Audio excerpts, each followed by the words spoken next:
Welcome to Burger Planet. Tonight we have a special live stream.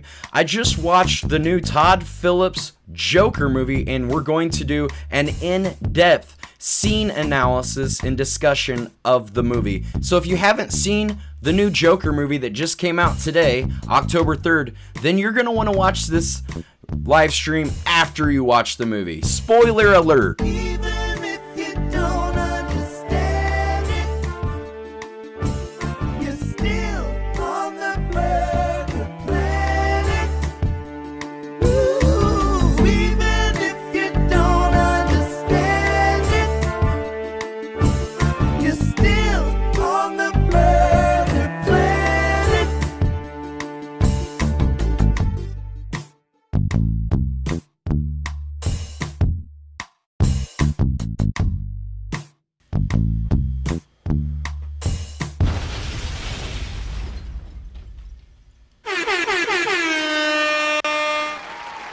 Hello everyone, and welcome to Burger Planet Film Review.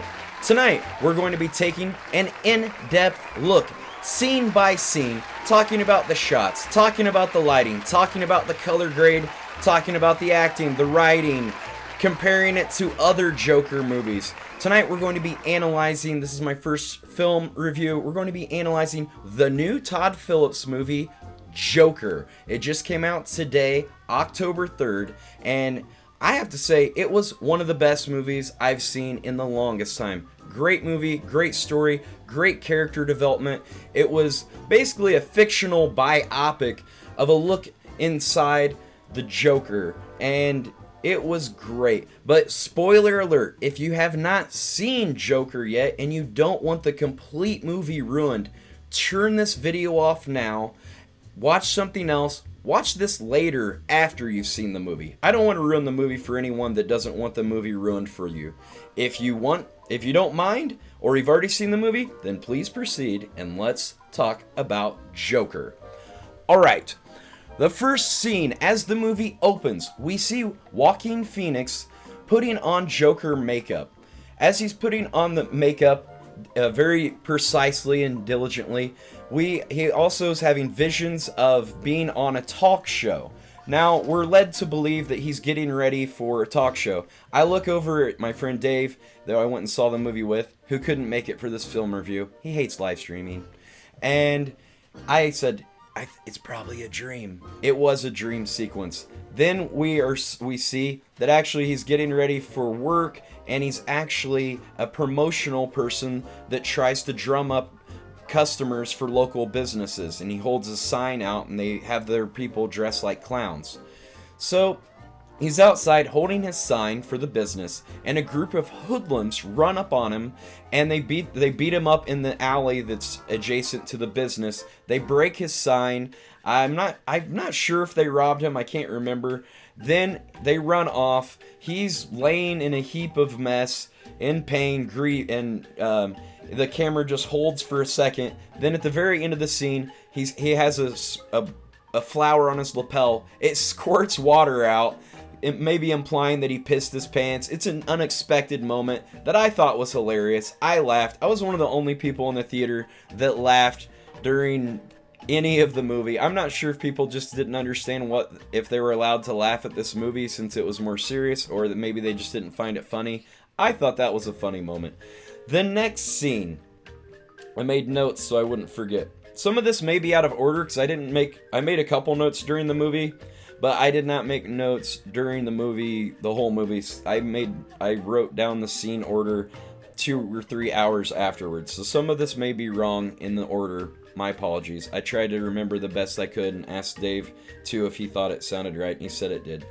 Okay, after that scene, he goes to his house. We find that his name is Arthur Flick. He lives with his mother, and we get to know his mother. They live in a low-income housing development, and we're introduced to his mother. We get to see some insight of them talking back and forth, and so on. The next day, he goes back to work. He's putting on he's getting ready at the locker. A large gentleman that's also one of the clowns says, "Hey, I heard about what happened yesterday, Arthur."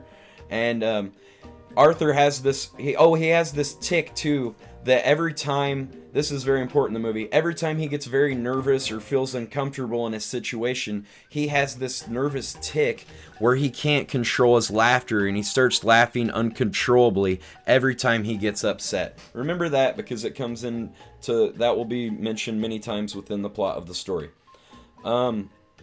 Which I think is a great choice for writing, because one of my favorite movies is the first Batman with Jack Nicholson, but Jack Nicholson, there was multiple Joker laughs he did in that movie, but most of the laughs, for the most part, were very similar. This, I liked Joaquin Phoenix's acting choice and character choice, that there's subtle nuances of difference to the laughs, and it seems very natural too, like the character's actually doing it and he can't control it. It seems very realistic, and I thought that was great. Then the next scene. Oh yeah, okay. He's at the locker room. He said, "I heard about what happened. Those guys beat you up. Here, take this." And he gives him a gun in a paper bag with bullets in it. And he said, "But I'm not allowed to have a gun," because he's had previous psychological evaluations.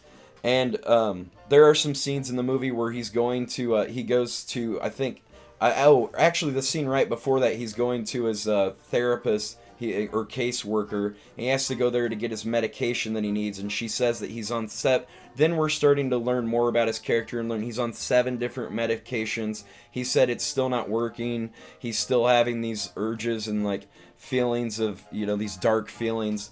And she said, "We're on 7 medications. It has to be doing something." So then we're learning, okay, this is a very disturbed individual. We're starting to get, more pieces to the puzzle. I mean, obviously it's the Joker, but they're starting to, just allude to the fact this guy's not quite right. Also, we learn too that she's given him these cards that he can give out to people that say that, or a little card that says, "Pardon me, but I have I have a very rare condition where I'm unable to control my laughing, and when I get nervous or during certain situations, I'm incapable of controlling my laughter, and I just start laughing uncontrollably. Please excuse my interruption." So he has these little cards to pass out to people. The next thing, he's on the bus after his visit to his therapist. There's a little girl or little boy on the bus, and the little boy's looking at him. So Joaquin Phoenix starts making faces and making the boy laugh. The mother says to him, says, "Stop talking to my kid." And then it shuts him down. He gets very clammed up and nervous. Then he just starts like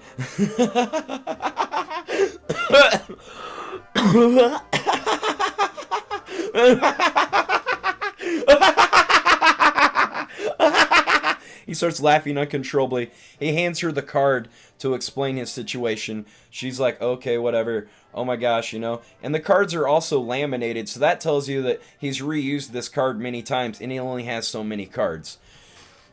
So they don't show her give him the card back, but assumably she gives the card back to him because he uses the card another time in the movie. Next scene. Then, from the bus scene, if my memory stands correct, he is we're back at the apartment housing building. He's in an elevator with a cute girl, like young mother and her daughter. They're in the elevator. It's really just kind of quiet, but there's a moment where the mother looks at him, the little girl's being annoying, and the mother looks at him and rolls her eyes and goes like and laughs. And he sees that, and he sees that as interest in him, and he becomes infatuated with this girl. They get off the floor at the same floor, and we find that they're actually neighbors, and she lives down the hall from him and his mother. Then, the next scene, he has we learn that he since he got beat up outside at that other place, they move him to a different location for his clown job, and the next time he's at work, he's working at a children's hospital. So they're playing some song. I can't remember what the song. Oh, I think it's like "If You're Happy and You Know It, Clap Your Hands" or something. And they're all dancing around, and all the kids in the children's ward are laughing. They're having fun. But as he's dancing around, the gun falls out of his waistband or out of his pants pocket and falls onto the ground, and it doesn't discharge.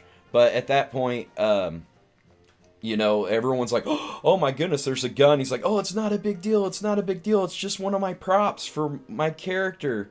It's like, it's not a real gun.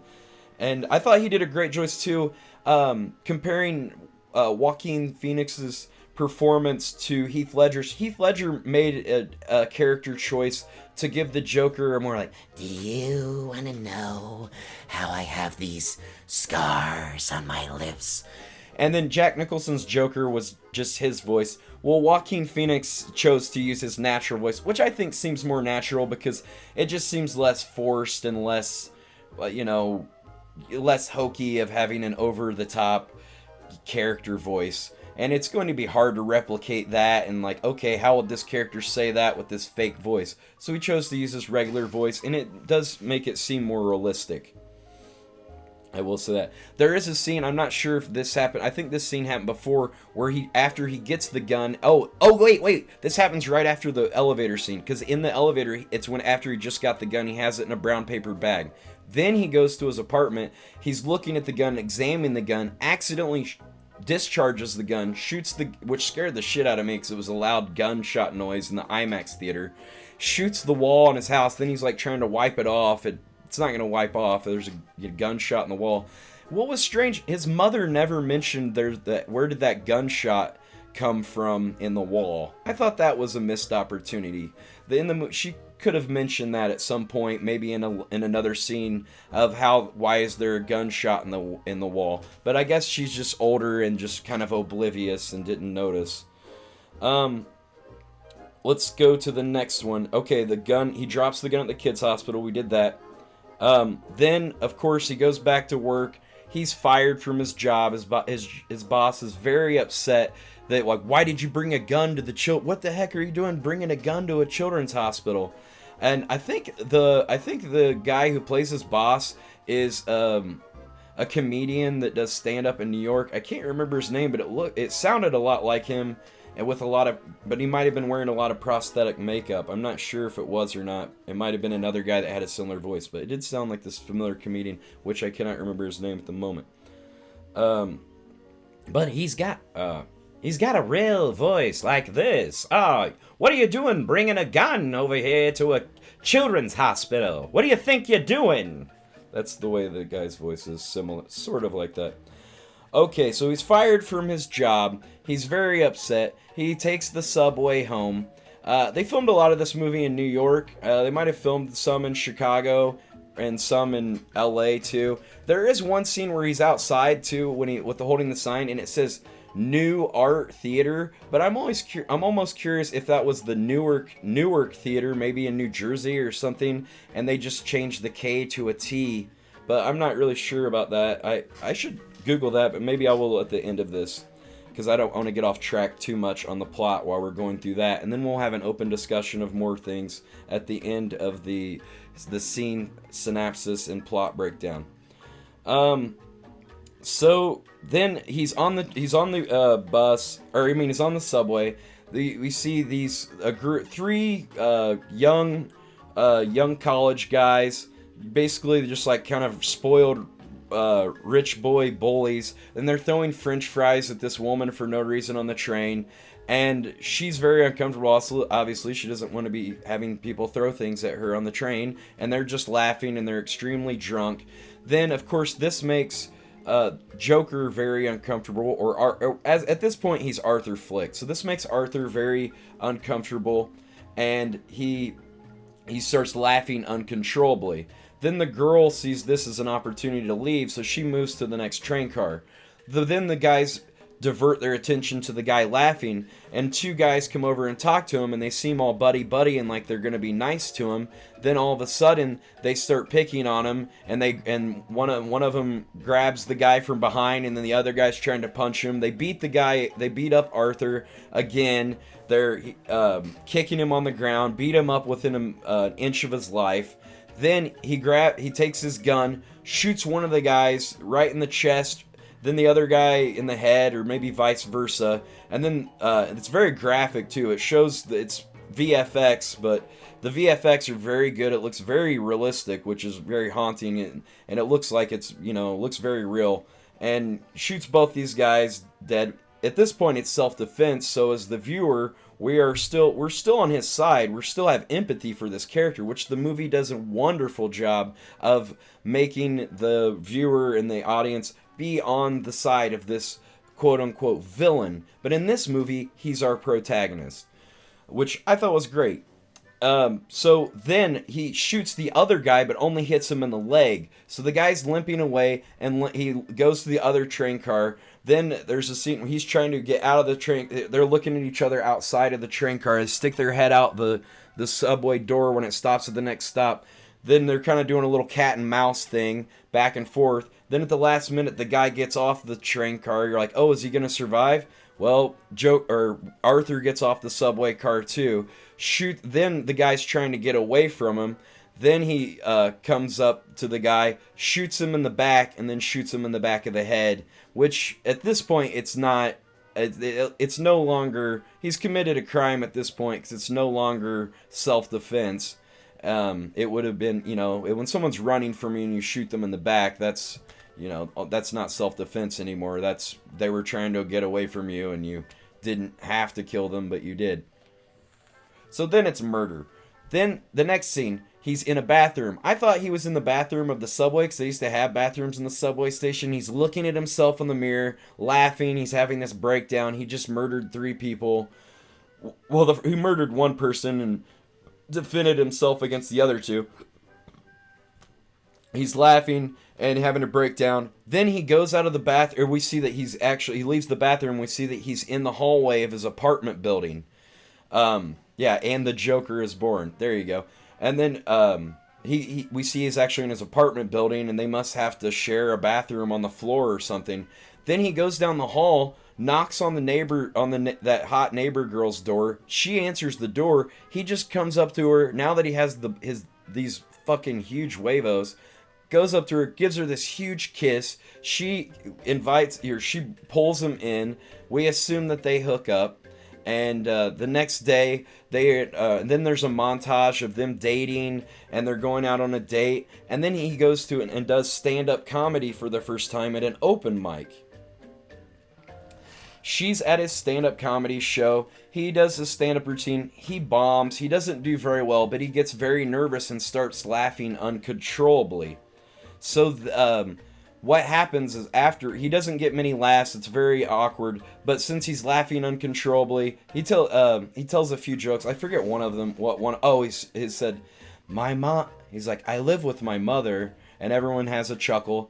And he said, "My mom said, You should go and get a job." But I told her, I don't need a job. I'm going to be a comedian. And then he's laughing uncontrollably, and the awkward tension, and the audience isn't laughing, but it's so awkward. Apparently the Comedy Theater uploaded it on YouTube, or actually I think this is before YouTube, because he's smoking in a hospital in one scene. He's basically smoking, and you can smoke pretty much anywhere in the world that he's in, or whatever year this is. We never really are told specifically what year this is, but we're led to believe it is of years past. So at this point, there's been no mention of Batman, anything like that. So then the Comedy Theater, they send the comedy tape to this comedy show, which has Robert De Niro in it. And it's called Murray something. I can't remember the guy's last name. So they said, hey, we got some footage from one of the local comedy, Gotham comedy lounges, and they sent us this unusual performance. Check it out. They play Arthur's clip where he's laughing uncontrollably, and then Robert De Niro says, "Oh, look, like, can you believe this Joker?" Calls him the Joker. Basically, that's the titular line. That's the first mention of, quote unquote, the Joker.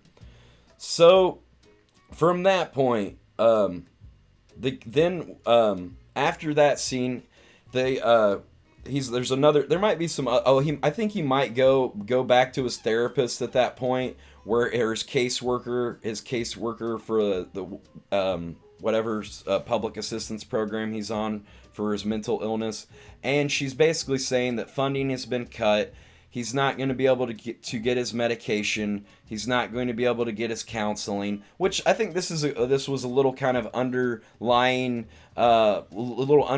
nudge from Todd Phillips, or the writer, to like, we need to keep these public health care systems and mental health systems active, because there are some people that it's definitely important that they're seeking and getting the proper assistance and help and medications that they need.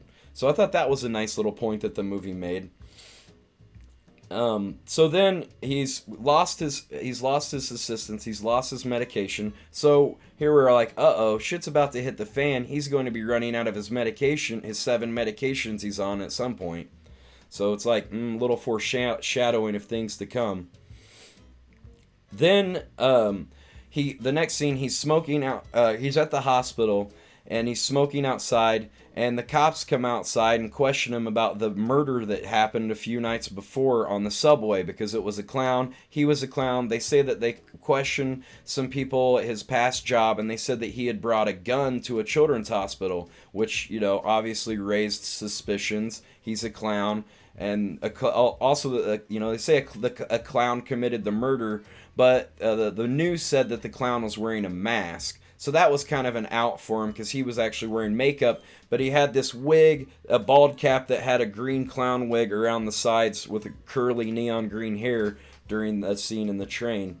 So they're asking him. He basically comes up with a kind of a decent excuse. Well, and what happened? The cops said they went to his house first, and he said, "Oh, so you did this to my mother? And she just had a stroke up there." And they're like, "Well, we're really sorry about that. That wasn't her intentions, but we had to, we were trying to figure out what happened to these murders."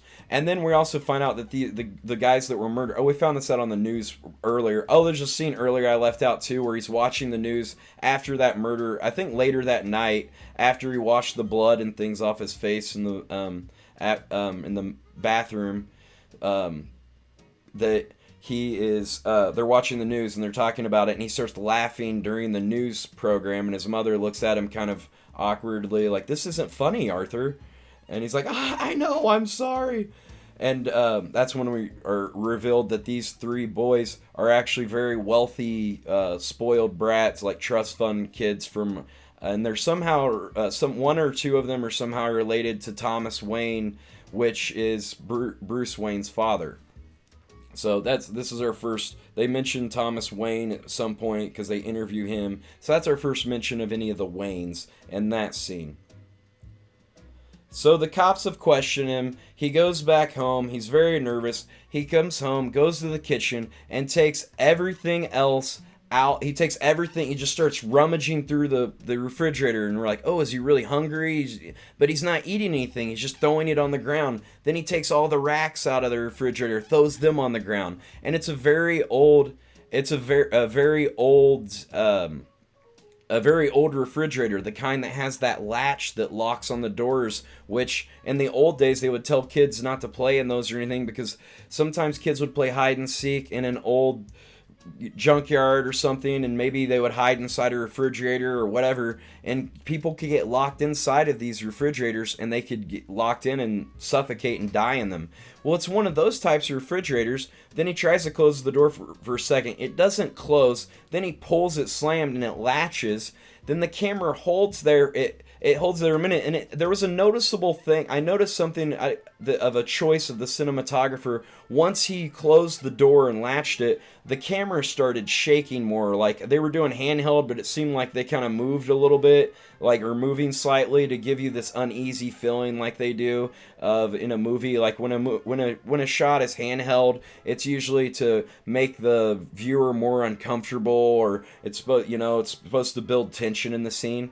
But then the next scene, I thought maybe the police would come and question him again and let him out of the refrigerator. But I found a plot hole here in this scene. Oh, also I thought that the camera's shaking. I thought personally it would have looked better if they would have used a static shot and had the camera on a dolly or had it on sticks, which is a tripod, and just, slowly just zoomed in a little bit, because it was a little distracting to have the camera shake more during that scene where they're just holding there for a minute. It would have just been nicer if it was static and just kind of zoomed in a little bit more, I thought. Just one critique, but it was an amazing movie, don't get me wrong. Then we have one of our first plot holes that I found was that somehow he got out of the refrigerator. No one let him out, but he was latched in the refrigerator. Somehow he got out of the refrigerator. Yes, the movie is rated R, but I notice it's rated R mostly for the graphic violence. There are 3 very graphic murder scenes or death scenes in the movie, but that is for the R rating. I only noticed 1 use of any profanity in the movie, which was a little surprising. He is basically smoking almost through the whole movie. There's a scene where there's multiple scenes where he's smoking. I thought the movie did a great job of keeping the continuity between the different shots and the different scenes, because when you're making a movie, they have to usually, between the different shots in the scene, they usually have to, move lights around. They've got to change camera angles, or sometimes they shoot the scene and have a couple different cameras rolling at the same time and switch camera angles that way. But if they did that, then that would kind of make sense. But I was wondering how they might have kept the cigarettes going so that the cigarette was getting shorter and shorter through the scene, because if it would have been the same scene and at one point all of a sudden he's got a new cigarette, or the cigarette's like noticeably longer than it was in the shot before, it would have been pretty apparent, and I was looking for that in the movie. But they did a great job. I'm not sure at making the cigarette kept getting gradually smaller towards the butt as the scene progressed, which I give them kudos for, because I was as an amateur movie critic, I was looking at that to see if they would get that right, and they did. So kudos to the production team and Todd Phillips on that one. I was wondering how maybe they did that.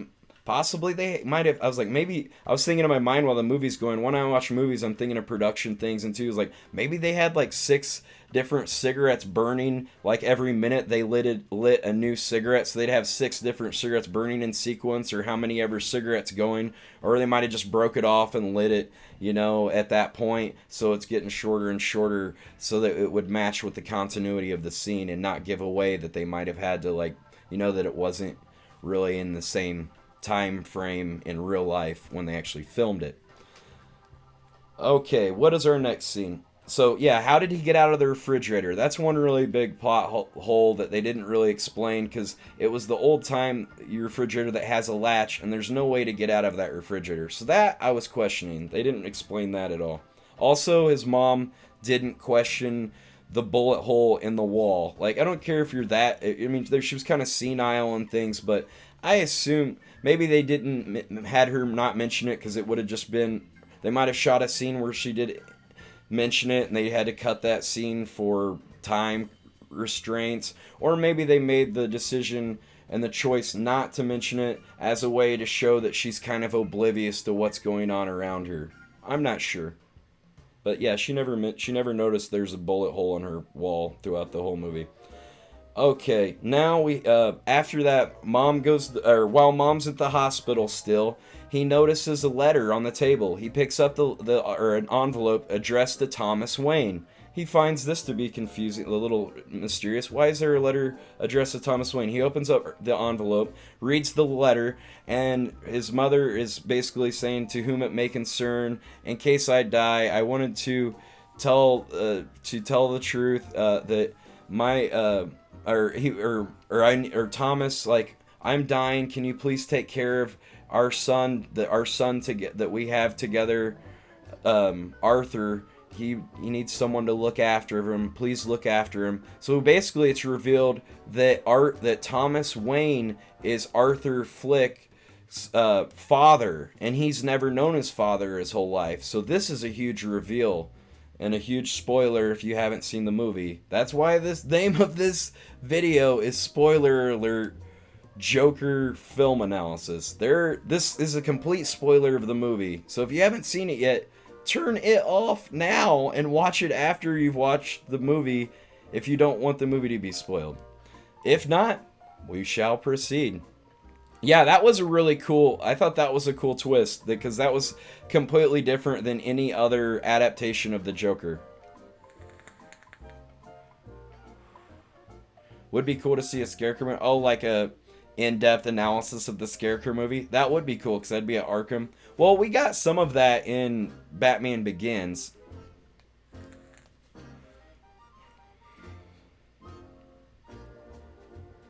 What is the last song the Joker was singing? It was That's Life by Frank Sinatra. Quit getting me off topic here. Alright. Then he finds the letters to Mom. The next scene, and he finds out that Thomas Wayne is his father. So he goes to Wayne Manor and he sees a little boy playing. We don't know who this little boy is yet. And then puts on a clown nose. He has some magic tricks. This was a nice nod of the hat to one of the first nods of a little tip of the hat to the Tim Burton Joker movie. There's a scene in the Tim Burton Joker movie where the Joker puts on a top hat. He puts on he puts on lipstick over his lips, but it's a really tiny little kind of French mime lipstick in the middle of his lips. And he has a little walking staff. One of his tricks, he has a magician's wand. So I thought, that kind of reminded me of that scene from the Tim Burton Batman movie. And it's rigid. Then when he hands it to the little kid, it goes limp like a wet noodle. And then he says, he has the kid, he puts his hand out. The kid gives him back the wand, and the wand is magically rigid. Those are just basic tricks you can get at any magic shop.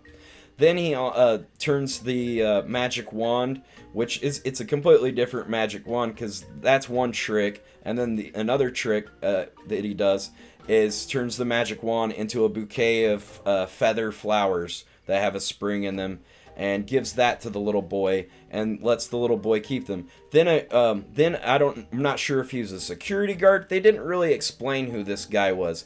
A gentleman with a mustache comes up. And he says, Bruce, get away from that man. So now we know that's Bruce Wayne. So that's Bruce Wayne. And the man, we don't know who this man was. It could be Alfred Pennyworth. But he did not have... Dave and I mentioned, or we're talking about the movie on the ride home in great depth. And Dave noted that Alfred Pennyworth always had a British accent. This guy didn't have a British accent, and he was chubbier and kind of had rusty colored, auburn colored hair with kind of a reddish mustache. We don't exactly know who that gentleman was. If he was security, it's not explained in the movie. I didn't look in the credits to see who he was. I'm not sure. I probably should have. I didn't think to. There wasn't a secret film clip at the end of the movie, too. I think that's something Marvel does more, which I find extremely annoying. This is a DC movie, by the way. And they started this new DC... They might start, based on how this movie does, they're considering doing a DC line that is all kind of darker versions of superhero movies. So that's exciting. I hope this movie does really well, because I thought it's one of the best movies I've seen in the longest time. I'm super excited to share it with you, and I couldn't wait to see it. I've been anticipating this movie, so I went out First day, the first showing, saw it in the biggest IMAX theater in Indiana at the Indiana State Museum. Great theater. If you ever want to see a movie in Indiana, I'd highly recommend it. They actually even serve beer at that theater, so you can have a beer while you watch a movie. The chairs recline back pretty far. They're very cushiony and comfortable. It was nice, a nice theater. One thing, I mean, it's a movie, but I haven't seen a movie in a theater in a long time. I noticed after the movie, my ears felt like there were cotton in my ears from how loud certain scenes were. It was extremely loud at that theater, but that's just how movies are, I guess, these days. It just seemed a little loud in decibels during the really loud scenes of explosion or gunshots, and you know, as the subway would go down, there's like a super loud like screech. They could have made that screech a little less loud in their audio editing and the audio mastering, I think, because it was like about blew out my eardrums. Okay, we're getting back to the scenes. Okay, so he's at Wayne Manor. The guy takes this guardian or whoever this gentleman is, takes the Bruce away from the boy, and he's like, and then the guy, no, that's not how it went down. He says, "Who are you?" And he's like, "Thomas Wayne is my father." And then there's some exposition between. The movie does there's so much exposition and character development and things where you really get to know the character through the dialogue and things. At this point, he's telling him that Thomas Wayne is his father. The gentleman says, "Yes, your mother used to work there, so we're confirmed that she used to work there. So we know that much." And he said, "But your mother's crazy. He said, "I'm sorry. I'm not sure if it's this point." Or another point, that he says, "I'm sorry, but Thomas Wayne isn't your father. You're or wait, no, this isn't the point. Never mind, this is later." So then he says, and then the guy says, "Your mother was crazy," and stuff like that. And Arthur gets angry, grabs the man by the neck, and is choking him. He grabs his hands through the gate and chokes the man within an inch of his life, and then lets go of him at the last second, and he gasps for air, and he doesn't die. And as we see that, Bruce is just sitting there startled as he's watching this man almost be murdered before his eyes. So that's a very shocking scene, a very powerful scene. Then the next scene, we see there. I think there's another scene in between there, but a little down the road, a couple scenes later, he is at. Somehow he goes to the theater, and there's a screening of Charlie Chaplin showing, and he somehow somehow I missed how he was able to obtain a bellhop or one of those red outfits with the little hat and the red thing that the ushers wear. Somehow he got an usher's outfit. I'm not sure if does anyone remember how he got that usher's outfit? Did he beat a guy, like knock a guy out for it, or did he find it in like some supply closet or wardrobe closet somewhere in the theater? I'm not sure. Some people might remember that. That's one thing I couldn't remember, where I didn't actually notice where he got that. I must have looked away for a second, or I was probably typing something on my phone for the other scene and then missed it. Okay, so he's watching Charlie Chaplin. Charlie Chaplin's playing. He's wearing the bellhop, or not. It's kind of like a bellhop, usher, whatever the uniform. He walks down the crowd and he's watching the Charlie Chaplin, starts laughing, and he's just mesmerized by Charlie Chaplin. So we see, okay, he likes vaudeville, he likes slapstick, he likes silent movies.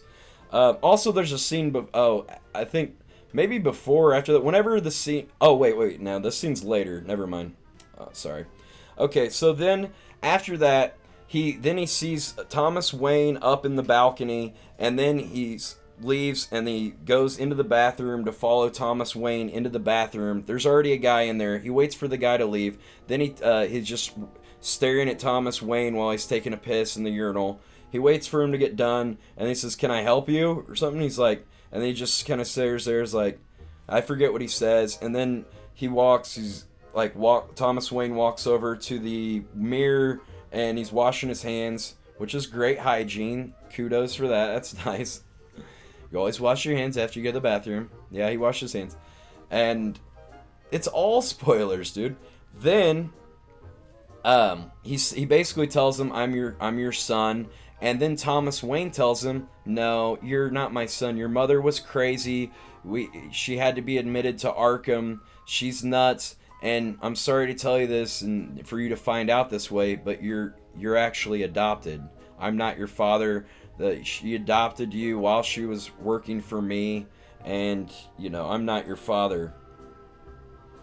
So then, after that, I'm not sure if this happens before or after, but then I think in my list he goes back home, and he goes in.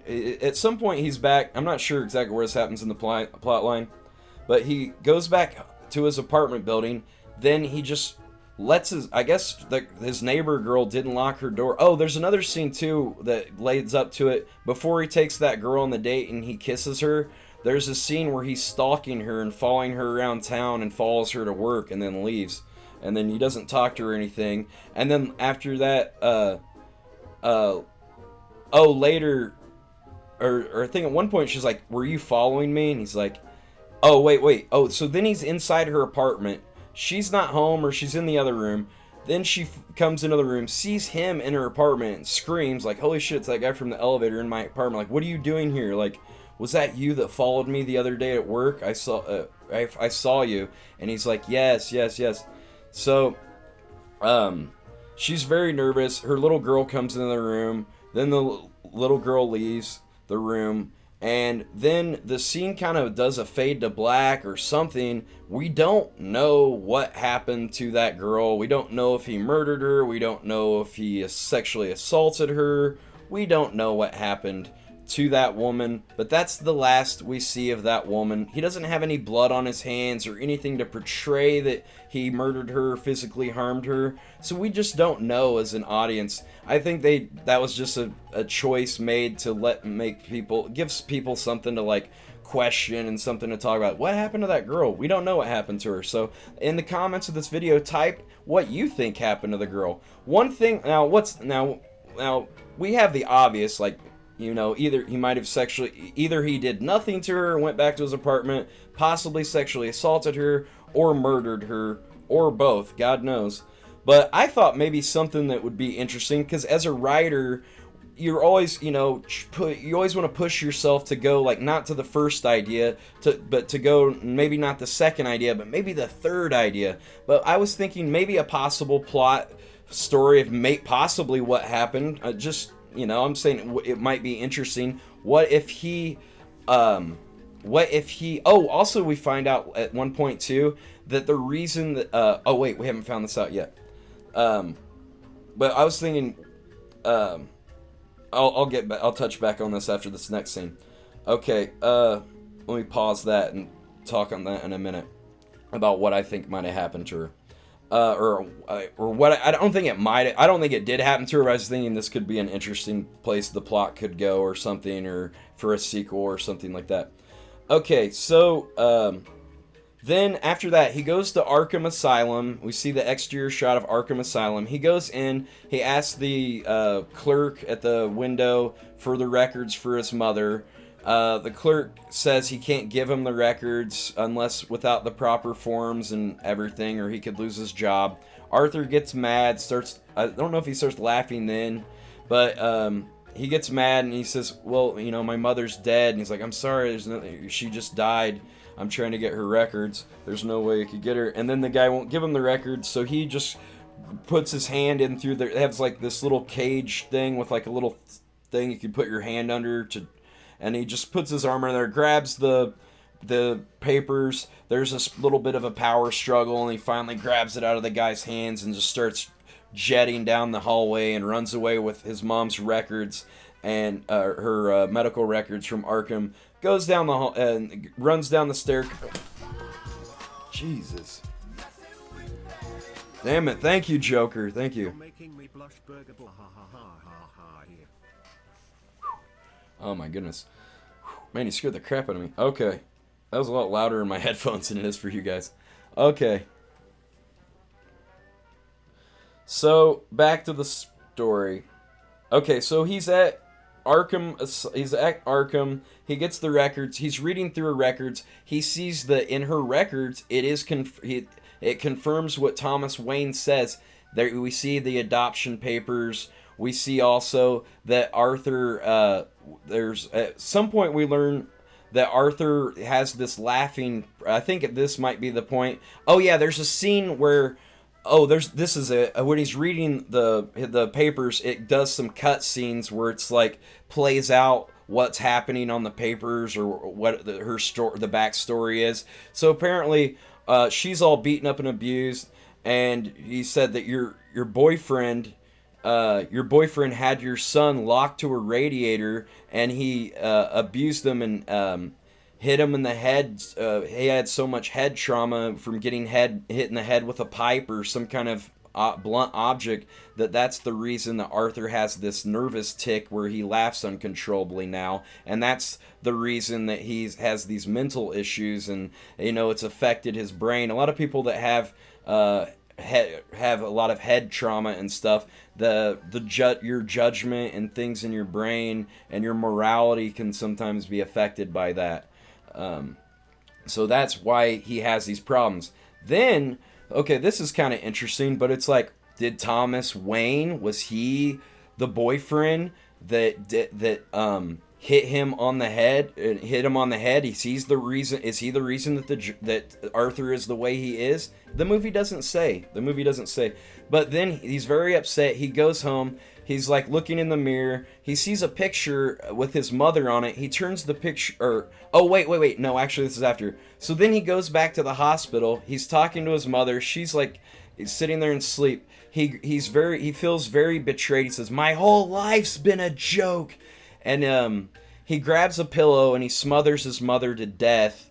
And he just suffocates her to death in the hospital. He doesn't cry. He has no remorse. And now she's dead. And then he goes home and he's like looking in the mirror, looking at her stuff, and he finds a picture. And on the back of the picture, it says, "You have a lovely smile," or "You have a beautiful smile, T.W."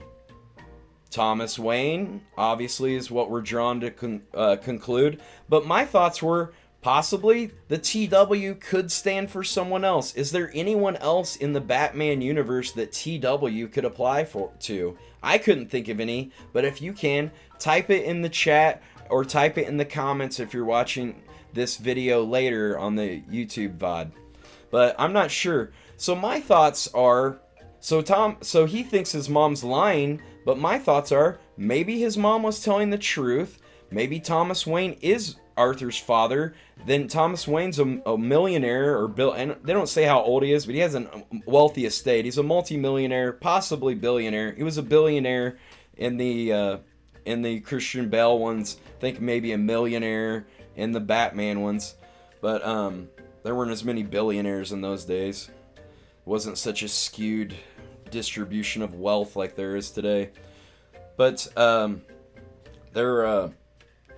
maybe the mom was telling the truth, and then Thomas Wayne framed her and beat her up. He beat up his mother, which was different. Was a very different take on this adaptation of the Joker, because in all the other movies and the comics, Thomas Wayne was, he had an endowment or a foundation, and he was doing all these great things for the community and things, which he may have too, but this is inside the Joker's mind. This is an examination of the Joker's mind. So this is from his perspective. So he's probably not going to see Thomas Wayne as a great person. So I guess the movie is true to that.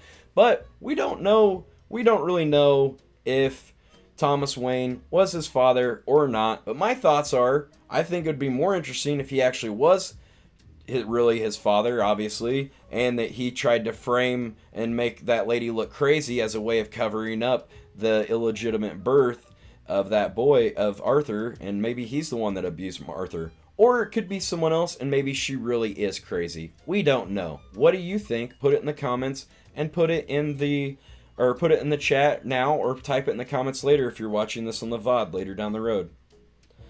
Next scene. Okay, kills mom. Then there's a scene, back to that story. Or back to the girl, his neighbor girl, and the MILF and the daughter. Here's something that I thought could be interesting, an interesting, interesting thing. Like, what if, since we don't know what happened to her, I just think it would be interesting. What if he hit her with a blunt object? Then she has that same kind of uncontrollable laugh thing, or it makes her crazy too, and then maybe she becomes Harley Quinn down the road. I know it's a little cheesy and it's pretty forced, but I'm just saying that could be a possible, that could be a possible, that could be a possible. I thought that would be like a weird twist or something too. That was just something fun I was thinking of on the drive home.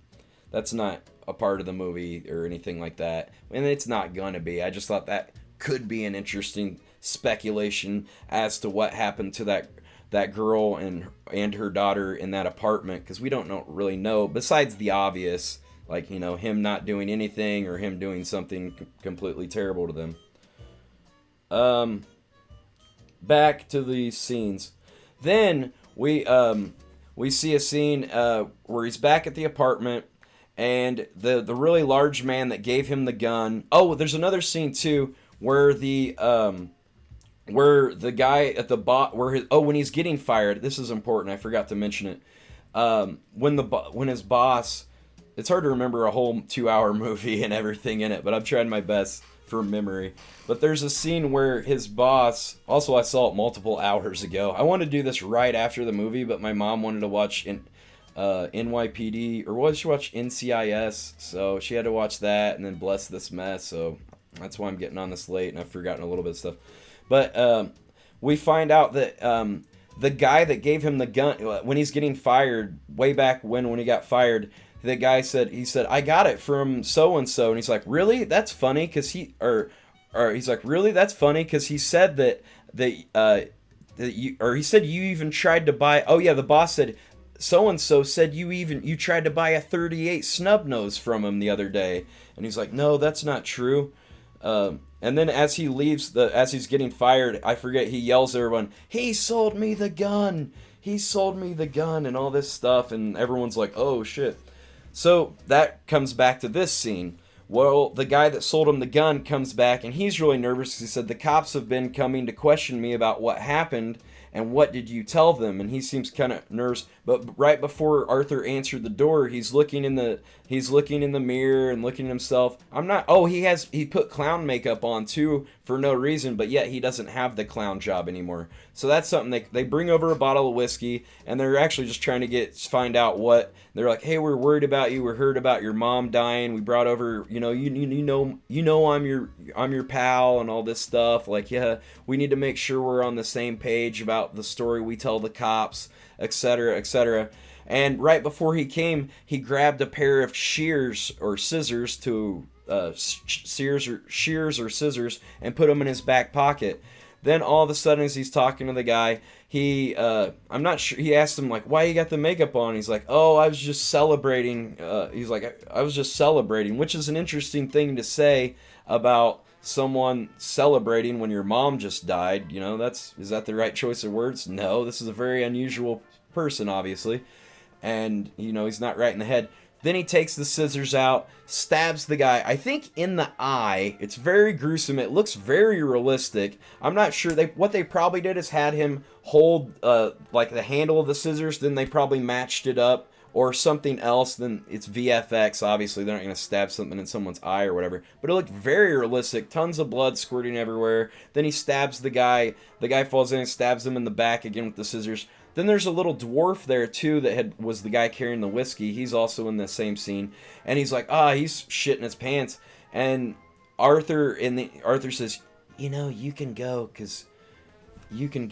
just go, just don't. And then he looks and sees the dead body and all the blood. The dwarf does, and he's like freaking out. He's like, just don't look over here, don't look over here. And then the dwarf tries to leave, but he can't open the door because there's a little ball and chain locked against the door. He tries to open it, but he's too short to open the door. So we're like, oh shit, that's not good. So then he's like, hey Arthur, can you help me get out? The door's locked. So we're like, oh crap, is Arthur going to kill this guy too so there's no witnesses? And I like this character. I liked this choice actually because it shows that he is mad, because anybody that had, anyone that has like, or has like any kind of, mind would, know if you murdered someone, you probably don't want to leave any witnesses that are going to just go and tell the police what you just did. But Arthur says, he comes up to the guy, there's this tension between them. You're like, oh, is he going to kill him too? Like, oh no, because the scenes where they're at work, the little dude's always nice. He said, I forget the guy's name. He's like, hey, you were the only one that was ever nice to me. You can go, and pats him on the head. And then the guy leaves, and we're like, oh shit. We're like, oh, I even in the movie I remember saying, oh, I was like, oh, like it was kind of heartwarming. He didn't kill that guy. That's nice. He got to survive. So there's all these little things, like he's doing these horrible things, but yet even though he murdered that guy, he's still, like, the movie does a great job at justifying the violence. And so that you stay on his side. So it's like Walter White in Breaking Bad. He's a monster. He does all these terrible things. He kills all these people. He's manufacturing methamphetamine, which destroys a lot of lives. But yet you're rooting for this guy. And Joker does an amazing job at getting you to cheer for the bad guy. Literally, I found myself cheering for him along the way because the movie and the writer did a great job of justifying and making it make sense why he did these things. Well, this guy got him fired. You could reason and rationalize with him. Well, the guy got him fired from his job. And the reason the guy gave him the gun was to get him fired because he actually wasn't his friend. He tried to set him up to get him fired. And that's why he gave him the gun, as a way to set him up to get him fired. So the guy wasn't his friend. And then, so, I mean, yeah, don't murder someone, but you can kind of like, through his eyes or his mindset, you can kind of like, this guy has been pushed to the edge. He's been picked on the whole time. At the second scene of the movie, he's beat up by a bunch of street thugs, then beat up again in the subway by those other rich guy bullies. He's been picked on, kicked around his whole life. So you have empathy for this character, and you can see, like, okay, this is a man pushed too far, and he had a breaking point, and he's completely snapped.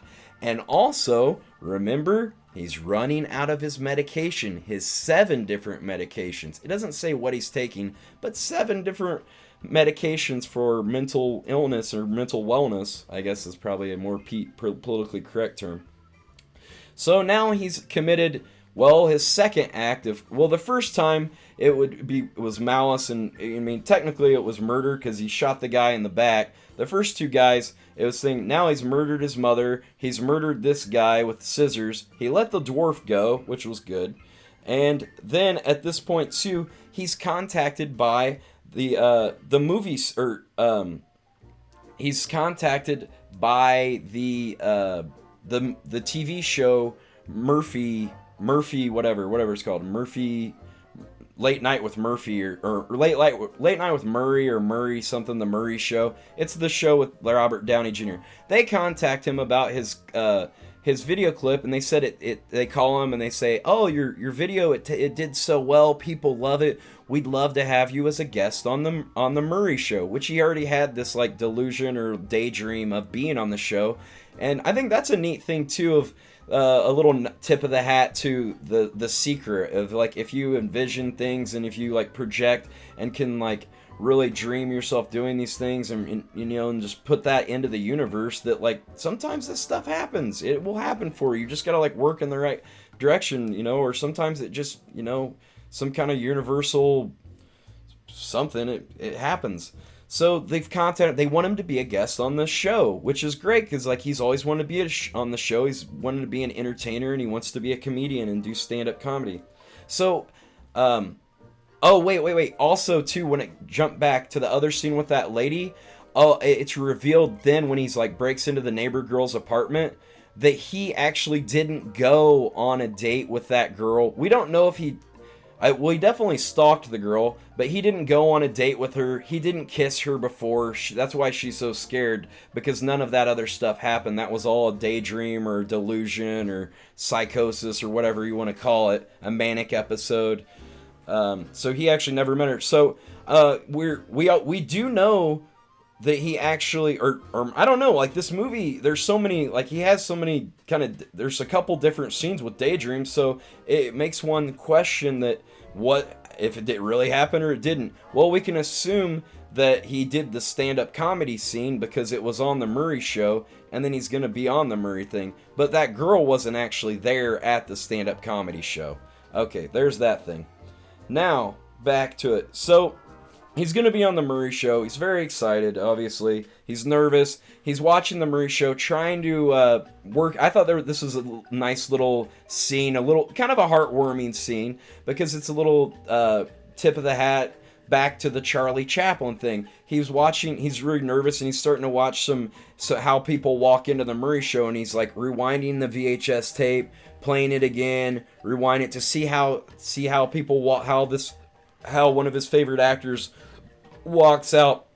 Then he puts a shower curtain over the doorway to the kitchen or the bathroom, comes out of the curtain, and he's practicing his entrance, and he mimics the guy. I guess the guy kind of did a little thing like this, and he mimics that, and then he's like shaking people's, like waving to the audience and like shaking people's hands that aren't there. And I thought that was funny and a nice little like pantomime nod of the hat to vaudeville, and miming and clowning are very connected. And Charlie Chaplin, which they had the scene where he noticed Charlie Chaplin. I thought that was a nice little scene, and where he's getting ready for his appearance. Then he's got his makeup on and he's ready to go on the show. But as he's smoking a cigarette and walking down the stairs, and it seems like everything's going great. He got away with the murderers. He told the cops. He told the cops that a good story, so they're off his back. Everything's good. As he's walking down the stairs, guess who's back? The two police detectives. Now, one thing I thought would have been neat. They never really said the names of the detectives, but I think it would have been nice if they would have named the chubbier detective with the mustache, Detective Egghart, or what's his name? Egghart, or Carl, or what? No, not Carl Grissom. There's a guy named Egghart that was like a really big fat detective in the first Tim Burton movie. I think it would have been neat if they would have named one of the detectives that, or Knox, the guy that was the reporter. Maybe not Knox, because he's not a reporter, but maybe named it one of the detectives after that character. They could have done that. That would have been cool. Also, the Joker is named Arthur Flick, not Jack Napier, as he was named in the Tim Burton version. Now, according to my friend Dave, who's read a lot of Joker comic books, according to Dave, the Joker didn't have a name. They didn't know who his name was in the comics. That's what Dave said, but maybe he's wrong. There might be some super fans that know more than that. But I've read quite a few Batman comic books too, and the Killing Joke and things. But according to Dave, in the comics, they didn't really know what his name was. But in the Tim Burton Batman, Tim Burton named him Jack Napier. And we can always remember. Oh, we'll get back to that more of that movie later. Don't want to ruin too much. Before it's time to ruin too much. Okay, so the cops are chasing, like, hey Arthur, wait!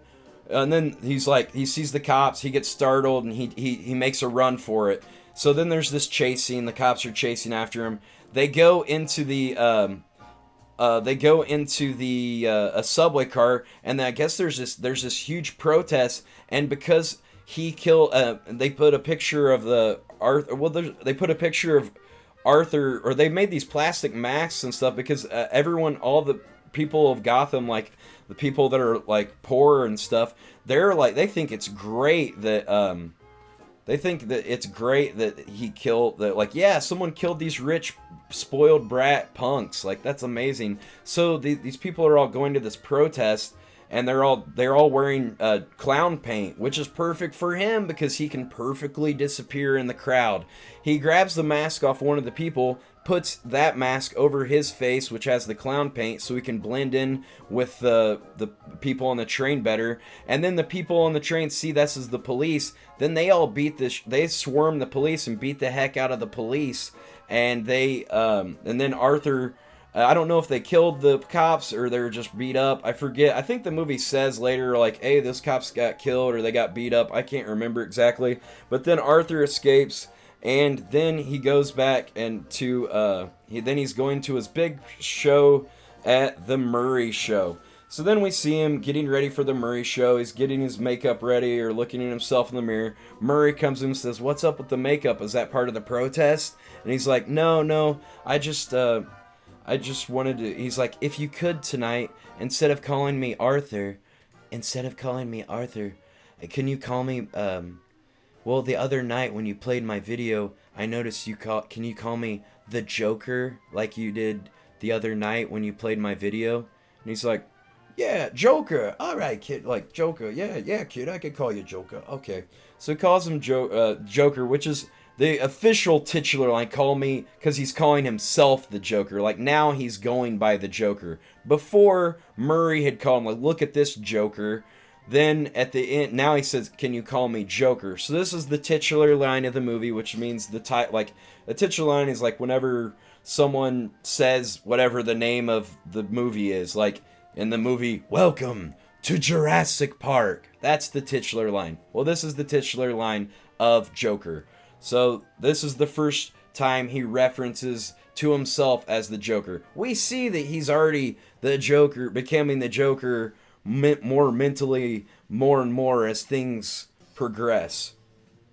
Oh, also there's a scene where he has the gun, and he's practicing. One of the things he wrote he has a journal where he writes jokes, but some of them are very disturbing things because they're ramblings of a madman. One of the things he wrote was, "My life is something like, my life is a joke. I hope my death is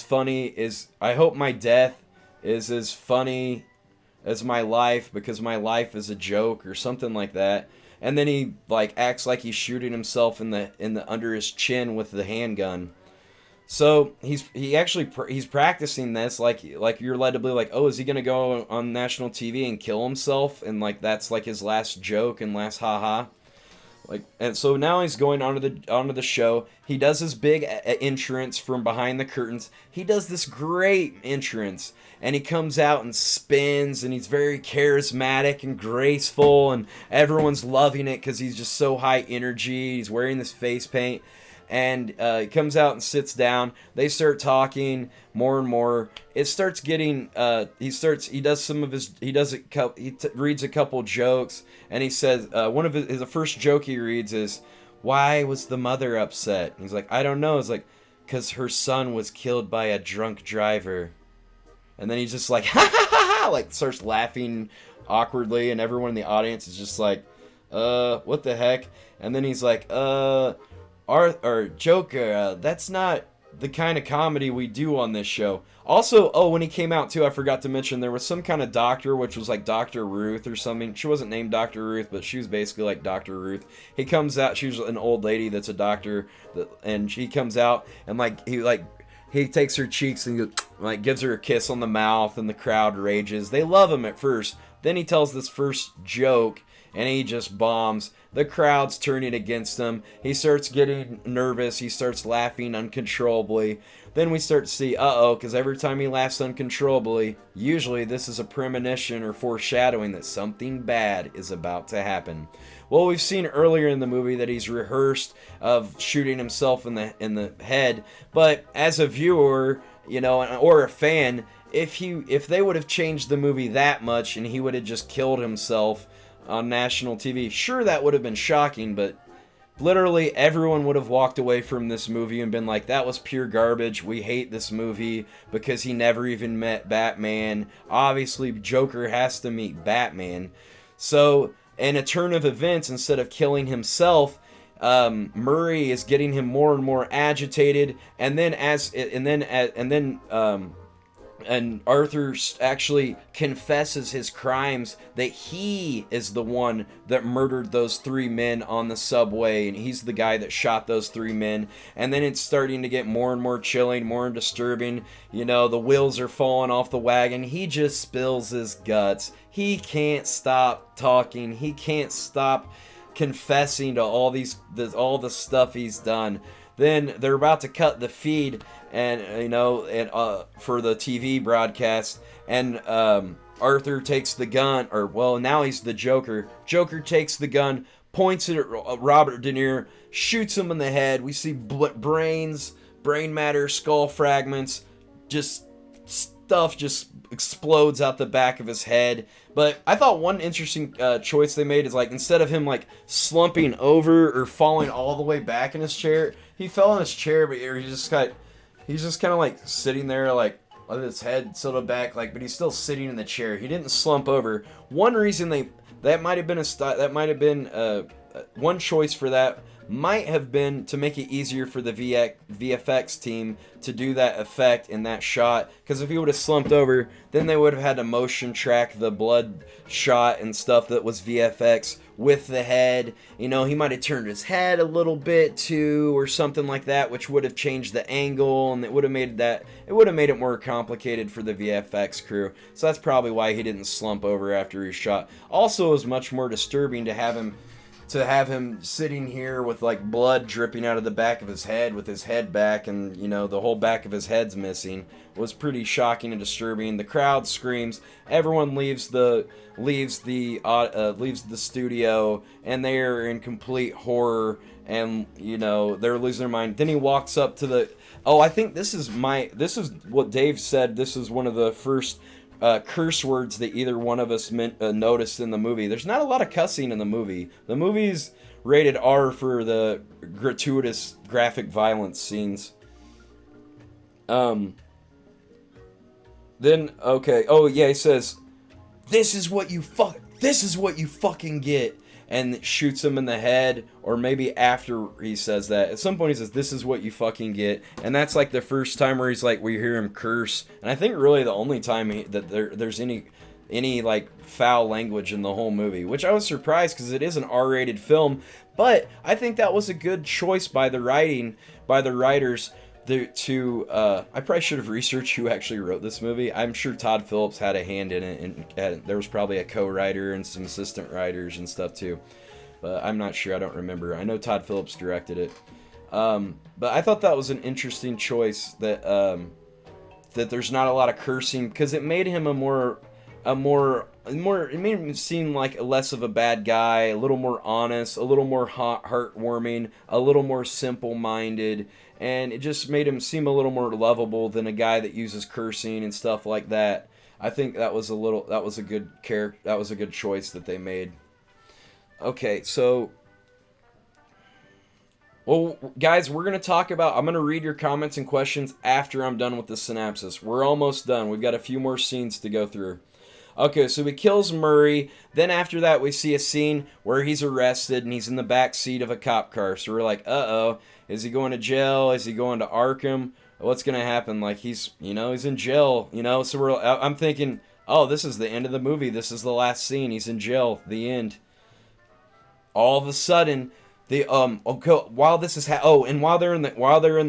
in the police car, the cops mad at him. He's like, "Look what you did," and he's just laughing because there's riots everywhere and everyone's wearing plastic masks and have face paint that look like him, and they're rioting and mobbing the whole city of Gotham, and he's loving it because it's masked pandemonium and anarchy. And he said, "You think this is funny? You've destroyed the whole city."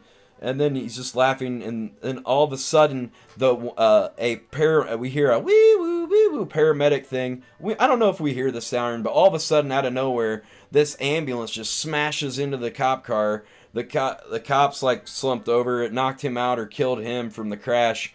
Then two guys with Joker masks get out of the ambulance car, and they pull Joker out of the back seat of the car to safety and lay him on the hood of the car. And then he sits there for a minute, and a crowd comes around him because all these people like idolize this guy now because he's like such a symbol of people standing against the system and people standing against like the richest 1% and the wealthy, which we'll get to and discuss that later. Kind of like V is for Vendetta or something like that. There is an underlying story in the film, like fight the power. I mean, they're not saying uprise and go and like, riot and stuff like that, but there's an underlying message of, fight the power, protest, things like that. Todd Phillips is pretty political against Trump and things like that on Twitter. Not as much as Adam McKay. Adam McKay is like, him and Tim Heidecker and some of these celebrities, it's like that's all they post about is Trump. That's not all they post about. They also post about their movies and like whatever, but it seems like they post about Trump a lot. But I guess for them, it's like informing people that maybe don't know about stuff that they've heard of, or I don't know. Just a way for them to kind of like vent, I think, too. Okay, so he's broken out by rioters. Then as he comes to, and as a then there's a scene while the riots are happening, which is really great. I love this scene where Thomas Wayne, Bruce Wayne, and I'm not sure what Bruce's mom's name is. They're walking down that classic hallway scene, just like the Tim Burton movie. They're walking down. They just left a theater or something like that. I don't know if they had popcorn, but they're walking down, and two thugs wearing Joker. Actually, I think they were wearing a Joker mask, which is a nice nod of the hat to the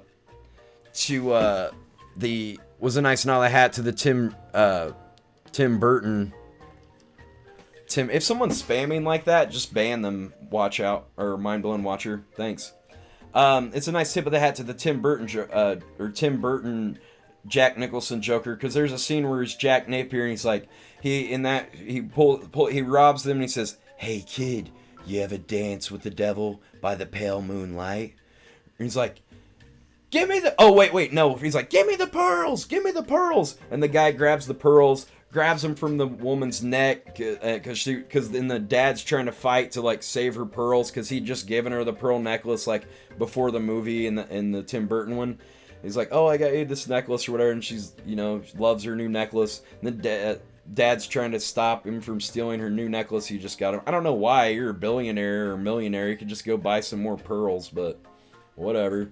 He's like, "Those are my wife's pearls, no." So then both the parents get shot. Both the parents get shot, and both of the parents get shot and killed, and we see, but they did that same. They didn't say, and then he says, and then Tim Burton version, he says, "Hey kid, you ever dance with the?" He points the gun at young Bruce, and the Tim Burton version says, "Hey kid, you ever dance with the devil by the pale moonlight?" And then he's like, "Come on, Jack, come on, we gotta go. The cops are coming." His accomplice, he's like, "All right," and then he's like, and then like. And then he leaves, and he doesn't kill young Bruce, because if he would have killed young Bruce Wayne, there would be no Batman, and it wouldn't be much of a movie. Now what it? But then in this new version with Todd Phillips, they do the scene. They shoot the parents. It's not the actual Joker doesn't kill his parents, but he kind of does, because it's someone wearing. It's like a nice nod of the hat, because they're wearing the Joker mask. But they do grab the pearls, and the pearls are bouncing in slow motion and clanking on the ground like the Tim Burton one, which was great. I loved that. But they don't say, "Hey kid, you ever dance with the devil by the pale moonlight," which I think was a good choice, because it would have been a little heavy-handed if they would have said that. It would have been a little too much. Having them just pull the pearls and the pearls fall, that was enough for Batman fans. And I'm a huge Batman fan. I've seen the original Tim Burton Batman movie probably at least 80 to 100 times. I watched it every day over and over and over again when I was a kid. So I'm a huge fan of the franchise. Okay, so later Bruce Wayne's parents are killed now. He's still a child, and it's all during, and then right as then Arthur wakes up, or actually now he's the Joker, wakes up from the cop car, and we see, okay, he's not dead, he's still alive. Then after that scene, we see we don't know how he was captured, but he was captured, because the next scene, he's in Arkham, and he's talking to a new therapist or caseworker, and she's going over, asking him these questions and stuff. He's handcuffed, and he's in Arkham in the insane asylum talking to his caseworker. I think he's smoking a cigarette with one with his hands, but they're like handcuffed together. He's like smoking basically throughout the whole movie. They did a really good job of like keeping the cigarette links to match up with the continuity of the scene. So then at the next scene, we see he comes out of the waiting room, and as he's walking, we see bloody footprints. So we don't actually know what happened to the caseworker. I don't know if they just chose not to show it for budgets or for time constraints, or they just wanted to leave it more to the imagination of the viewer. But they don't show what happened to that caseworker woman. We don't know if he killed her, but whatever happened to her, she's definitely leaking a lot of blood onto the floor from her body. I don't know, there's a few scenes where he smashes his head against the glass. I think he smashed his head against that dude's face or something too in another scene, the big guy, maybe before he stabbed him in the eye.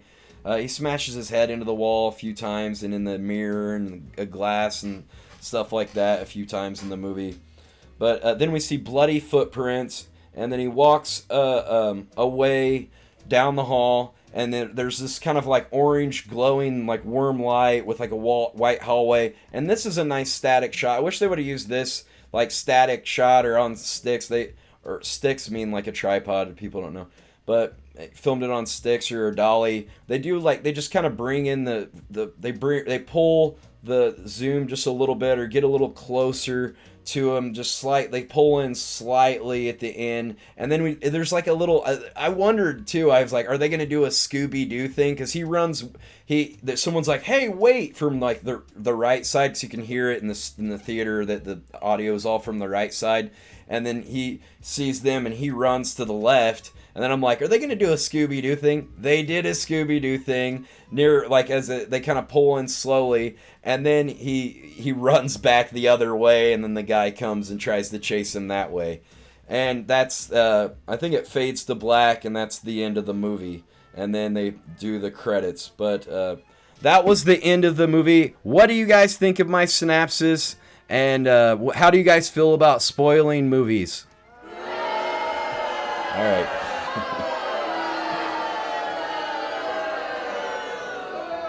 Was that the same lady in the health department? Well, that's the thing. It looked like the same lady from the health department, but her hair looked more gray, or she had like a different wig or different hair color or something, but she looked kind of similar to the other lady. So I don't know. I don't think it was the same.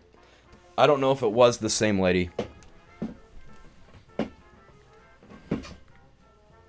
But that's basically the whole scene by scene. I got some of the order of some of the scenes wrong, but basically that's a scene by scene breakdown of the plot and the different things. Some of the things I really liked about the movie, I thought the lighting was really good versus, let's say, that terrible Suicide Squad, Jared Leto, oh god, cringe, awful movie of, they've got like Post Malone music or God knows whatever the hell that garbage was. But in that movie, that's one of those movies where, like, there's very strong lighting. Like, every scene, the actors have, like, orange backlighting with, like, blue, really, strong, like, blue lighting. Or, they have, like, very, there's all these colors of light that are on them that don't look natural. And then there's no red light in the scene anywhere. There's no natural lighting, blue light in the scene or an orange light or anything to give that light. They did a really great job. I'm sure that, obviously they had like fill lighting, backlighting, stuff like that. Little sweetening lighting to, make the shadows not be like so stark and things like that. But they did a great job of making it look like the movie was lit naturally and making it look like it was really happening in real life and not giving it such an obviously there's color grades and color correction and different color tones they put on the footage of the movie and things like that, whether they're gonna make the blacks a little darker, make the blacks, sometimes like people, they like to wash the blacks out where they're kind of like, where it's kind of like not all the way black, but it'll be kind of like, a really, really dark gray for the blacks. So there's no like true black in the scene. But yeah, they did a great job of making everything look like it was lit in the actual environment he was in. Like if he's, it was great lighting. The color correction wasn't super over the top. Like the color grading, it wasn't super over the top and comic booky, and it wasn't super stylized. It looked very realistic. It looked real, which was great because it made it seem like you were there, and it didn't seem like, oh, I'm watching a super stylized movie. Like, for example, the Joel Schumacher Batmans. Like, they even put neon lights in the guns, and then he had the damn, like, they had those, like, pirate gang member dudes with, like, rollerblades and, like, neon lights and neon day-glow paint and stuff. I don't know. That movie's just... The Batman and Robin is probably... It was one of the worst Batman movies before Batman versus Superman, which is probably one of the all-time worst Batman movies, which I saw, that was the last movie I saw at the Indiana State Museum with Dave and Chandler, and I left that movie thinking, this movie is garbage, it's so bad, it was just, there's like no, it's just exposition to try to get to the big fight scene at the end, there's really nothing here in the plot, you don't really care about the characters in that movie. This movie was the complete opposite. You really get to know the characters. They develop the characters, and this was an amazing character study of the Joker. And I hope they do a sequel. After the movie was done, I'm like, oh my gosh, I want more. I want to see him. I want to see him get. I want to see him meet Batman a little down the road, and I want to see what happens. Like, I really hope they do a sequel because it was an amazing movie, great movie. They used a few. During the I'm starting to recall some during the riot scene where everyone's rioting. They played some music from the '60s that was representing like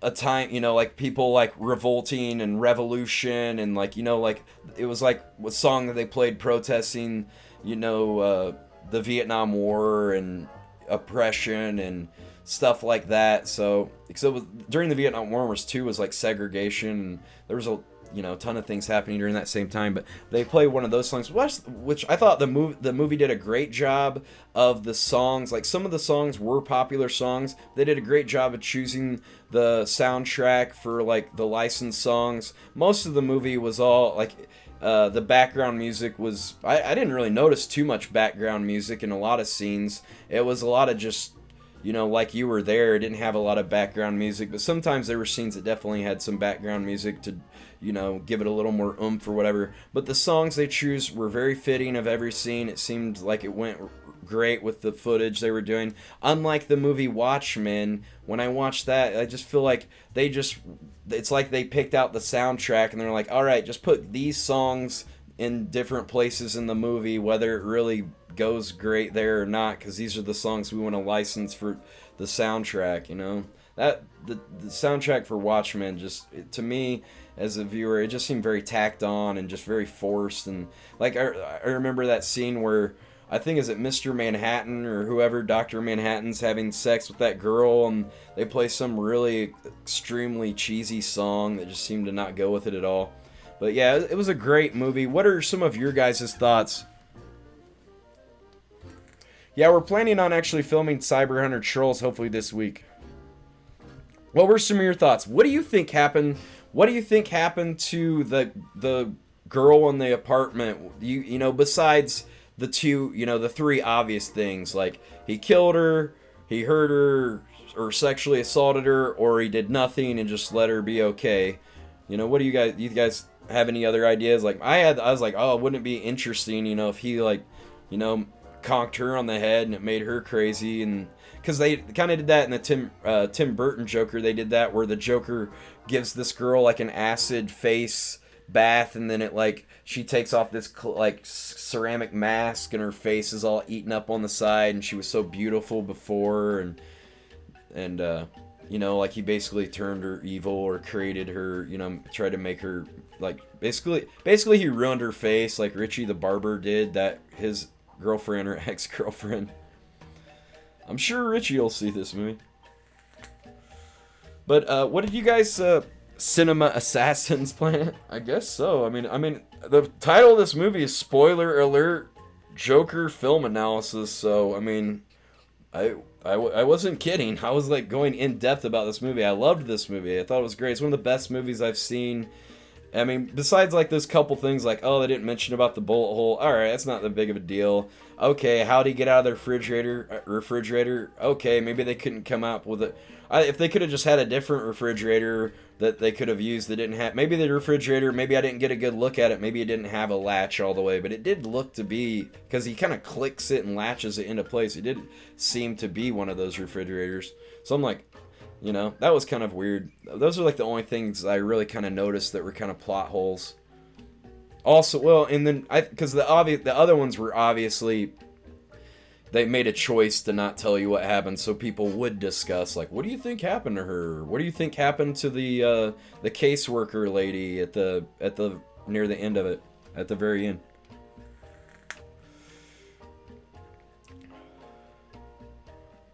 he like her sex and he like her sex and keep her alive. Oh, okay.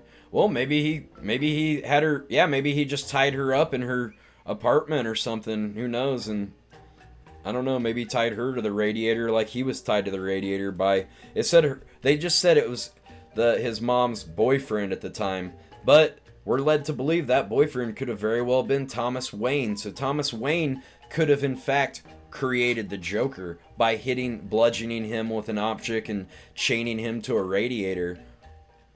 So yeah, a very interesting adaptation, amazing adaptation. Loved it. I thought they did a great job of letting the audience feel empathy for the character and actually rooting for the bad guy, which isn't an easy thing to do. And then also too a good way of like kind of letting the evolution of the character, how he like slowly kept getting darker and darker and drifting away more and more into madness. They did a great job of that. Do I like the Heath Ledger Joker? Yeah, I love the Heath Ledger Joker. That was probably, my second favorite Joker besides Jack Nicholson. But what was great about the Heath Ledger Joker was obviously, the Jack Nicholson was a little more cartoony, obviously, and had a lot more personality. But the Heath Ledger Joker was a lot more dark and twisted and things, and psychotic and things. But then again, Heath Ledger, after he did that movie, pretty much overdosed on drugs. So, I don't know. Maybe he went too far down the rabbit hole with his version or something. I don't know. But then Joaquin Phoenix was just on Jimmy Kimmel right before, I think 1 or 2 days ago, right before the premiere, the premiere was 2 days ago. And I found it interesting. He seemed very nervous. He seemed like he was like kind of rubbing his arm a lot. He just kind of like really coy and not looking Jimmy in the eye very much during the interview, looking away a lot. He seemed very shy and very kind of like very uncomfortable during the interview. I'm not sure if that's just how he is in normal life, or if he was hamming that up a little bit to seem more like the Joker, or to kind of like let it seem like his portrayal of the Joker and his method acting had like gotten inside his head and taken over his life. Also, I noticed he was extremely emaciated. Like he lost an unsafe amount of weight. Like you could see every bone in his spine in the scenes where he had his shirt off, and it showed all the bruises from the beatings he got from those kids in the first scene when he's at home and stuff, and like kind of nursing his wounds and things at his mom's house. He's so emaciated, like you see all of his bones and ribs and stuff. There's scenes too where he's like sucking his gut in even more to make his ribs more pronounced. But yeah, great performance, and he really went all the way with this character, and it just seemed very realistic, because it's not easy for an actor to just look at a script and be like, Joker laughs maniacally, and you're just like, like there's so many different ways to do that, and I think I liked the choices that he made with his portrayal of the material. It was great, really great. Yeah, the Heath Ledger one was great as well. Oh, also they do a little nod of the hat to someone said every time I say nod of the hat, take a shot. They did a nice nod of the hat to the Heath Ledger Joker, because this movie he never had green hair. He's just wearing kind of a bald cap that had a green clown wig around the back of it. So, but then right before he goes on the Murray show, he colors his hair green before he goes on the show, which is a nice tip of the hat to Heath Ledger's Joker, which I thought was a nice kind of tribute. There's a few tributes to, like, you could tell Todd Phillips loves the Tim Burton Batman and what Heath Ledger did with the material. So that was a nice little homage to their adaptations as well. Beautiful movie. I hope it does well at theaters, because I'd love to see a sequel of this movie. Like it keeps you wanting more. It's, oh my god, there's so many times too where you're startled or jump because of the scene where he shoots the gun in the wall, discharges the gun for the first time. That's like the loudest. Like up to that point, it'd been that was probably the loudest noise of the movie up to that point. But great movie. If you haven't seen the movie yet, I don't know why you're watching, or maybe you're not going to watch the movie, but make sure to check out Joker. Amazing movie, and tell me what you think in the comments and in the chat. Oh yeah, he's always weird on interviews. Yeah, that's what I was thinking about. Yeah, because there's that one time, was he on Letterman or whatever, where he had like the long beard and had long hair, and he acted like he was in character still, like, oh, you started like being a rapper or a musician or something, and it was all kind of a publicity stunt. Oh, they also did a thing on Kimmel where they like leaked like a behind the scenes thing, but then I think it was like revealed that that was kind of a promotional kind of thing that they just leaked, like when Michael Cera had a meltdown on the set of Juno or something that was a viral movie. I think they did their own little, like fake behind the scenes thing of him like having a little minor meltdown during one of the scenes and like getting into it with the cinematographer or director of photography or whatever. But I think that was actually staged though. It was kind of like just a little promotional stunt. But I thought it was great. What were some of your favorite parts, and what do you think that? It looked. Oh, Jimmy Kimmel also noted that Joaquin Phoenix he was like, oh, looks like you look a lot healthier now than you did in that movie. So that's I'm glad to see that. But he said, how much weight did you lose? And he wouldn't comment on how much weight he lost. So I don't know if he's said that in any other interviews, but I'm sure he's probably been asked that same question 100 times. And because when a big movie comes out, they have to do all this stuff and interviews with the media over and over again and stuff to promote the movie, and it'll be global.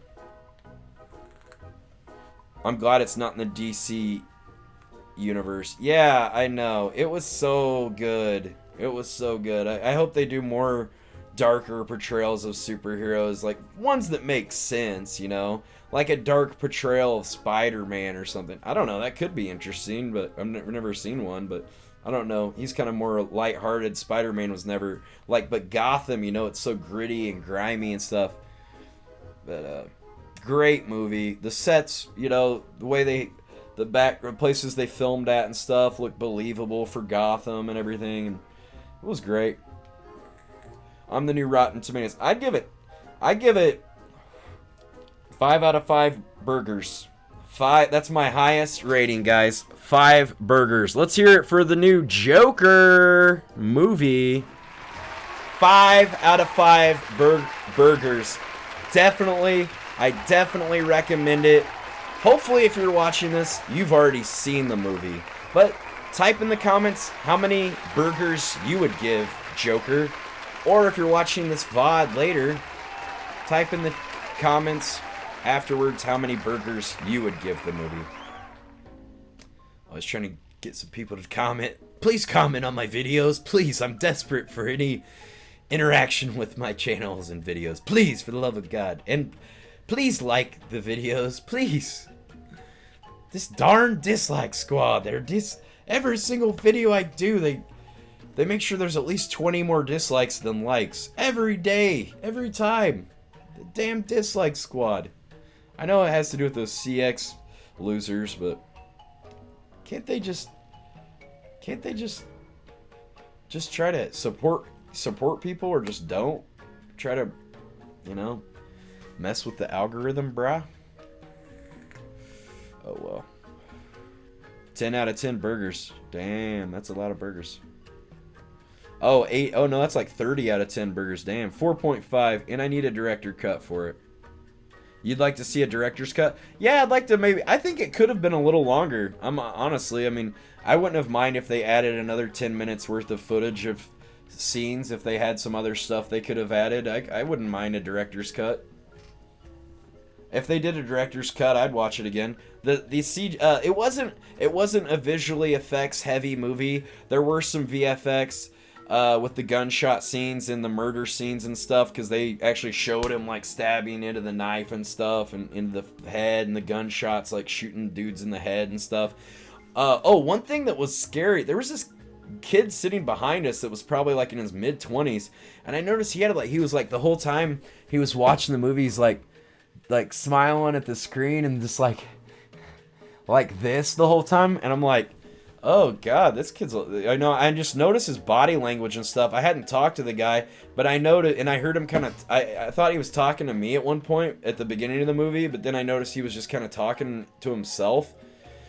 And I don't know. I just noticed he was a little off. Something a little off about that guy, and I was a little nervous to go see this movie because there was a shooting at one of the theaters. That somebody came into the theater dressed as the Joker and killed a bunch of people in, I think, Aurora, Illinois. So that particular theater has banned Joker from playing at that theater. I mean, rightfully so. It makes sense if there was a mass shooting, and the guy was the Joker. I understand why maybe that might be bad vibes to play the Joker at that theater.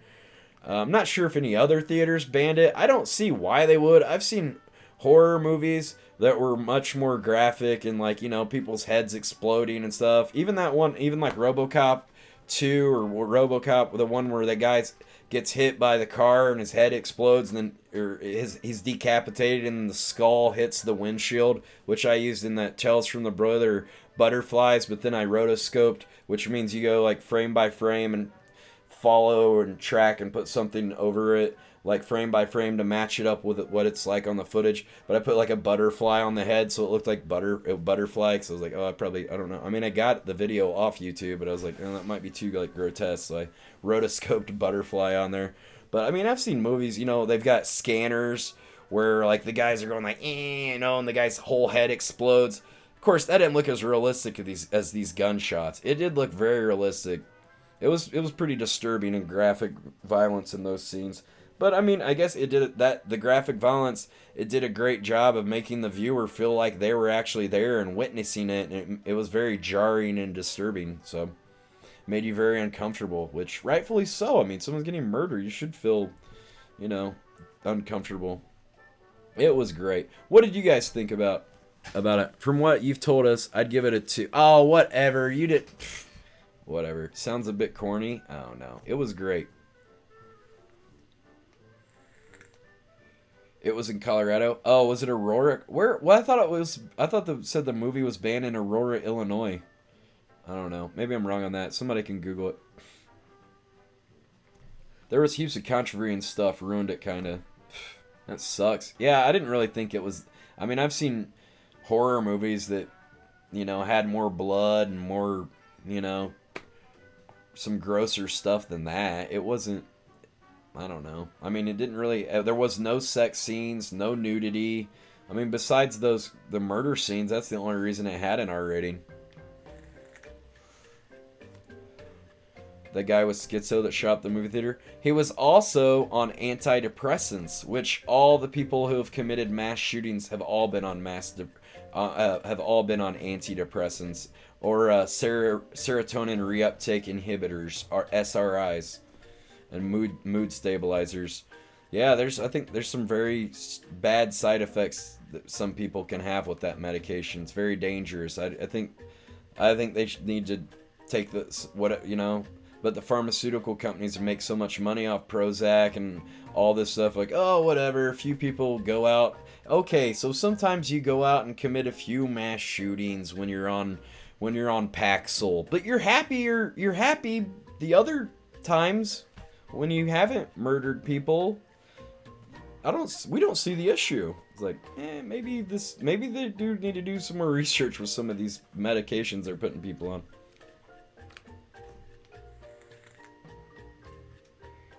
The shooter wasn't dressed as a Joker. That was a myth, apparently. His hair was just orange. I thought that he had some makeup on, though. His hair was just orange. Wasn't he? Did he shoot up the theater during The Dark Knight or during The Dark Knight Rises? I forget what movie. Was it during?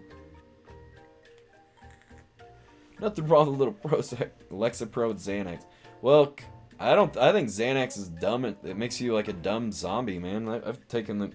I took a lot of that stuff when I was 16 and 17. Thank God I quit taking it because it turns you into a dumbass. You can't remember anything. Turns you into a zombie.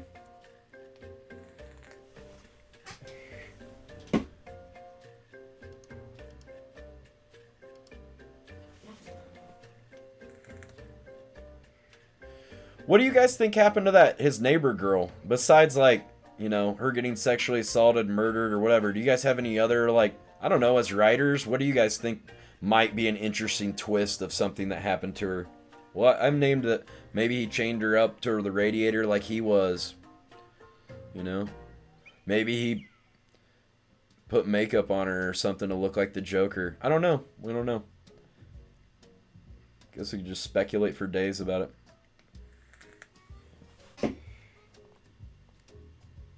It was during the Dark Knight Rises, and he had smoke bombs so no one could see. Oh.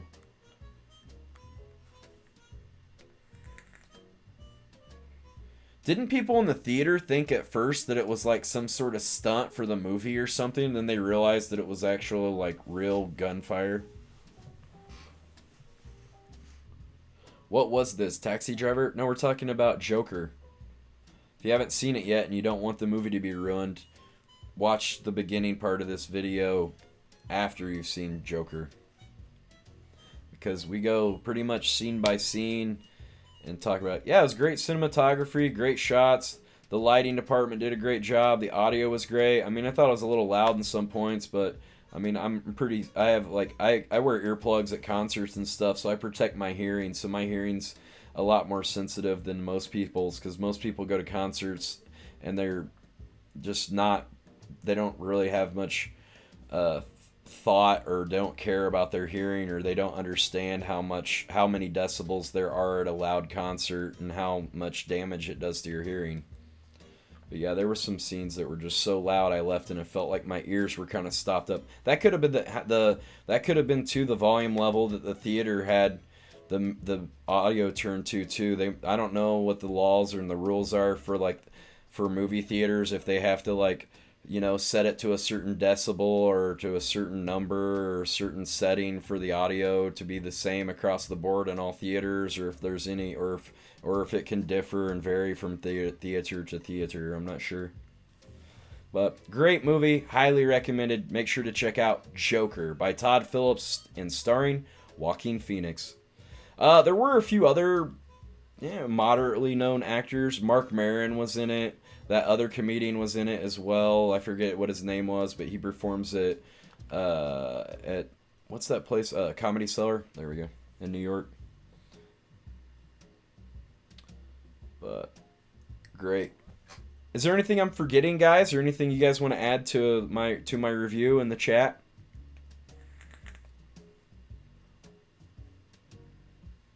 Anything else you guys, anything I forgot, or any other points?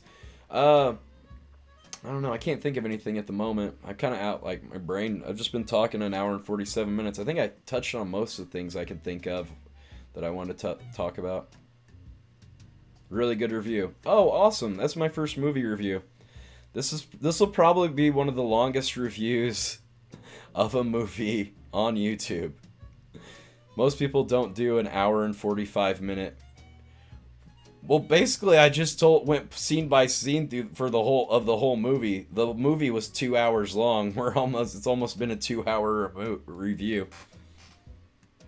Is it better than Heath Ledger? That's a great question. I don't know if I wouldn't say it's better. Well, I will say it's more realistic, because that movie, I love The Dark Knight Rises. Don't get me wrong. That was my favorite movie out of that trilogy. Batman Begins was great, but I thought the origin story was okay, but it was like about 15 minutes too long or something. It seemed like it took him like 10 minutes to like climb that mountain and stuff. It seemed like they could have like wrapped that up a lot quicker. And some of the training scenes just seem to go on forever. It's like 30 minutes of him training with Ra's al Ghul and stuff like that with the League of Shadows. I thought that was a little long in Batman Begins, but Dark Knight Rises was my definite, and the Dark Knight, or no, just Dark Knight. Dark Knight was not Dark Knight Rises. Dark Knight was my favorite of the franchise. Batman Begins was my second favorite, and Dark Knight Rises was my third favorite of that franchise. I thought it had the most problems and seemed the least believable at that point. I have met Christopher Nolan a few times, and I used to see him around the neighborhood quite a bit in Hollywood. Really nice guy. I mean, I didn't really talk to him that long, but you know, I'd see him around and stuff. I've talked to him just like, hey, what's up, you know, kind of thing, but seemed nice. I don't know. Pretty much covered everything. Did you see it? Ads CX? I should do more movie reviews. Oh, thank you. I'm glad you guys enjoyed it. You guys like the background? I found this on YouTube, but I thought it looked pretty cool.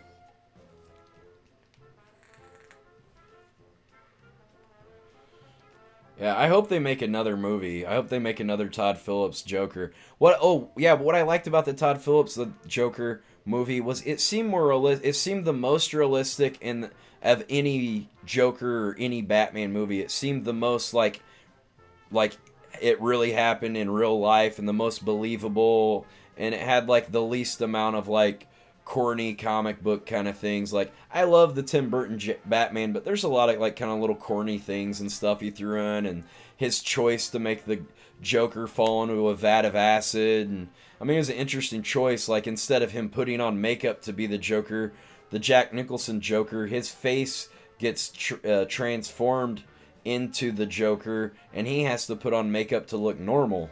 So I mean, that was a neat twist actually, kind of in that movie, because like, you know, no one had done that before. But now that we've seen that, you know, we don't need to see that again, because it's pretty unbelievable that that would happen.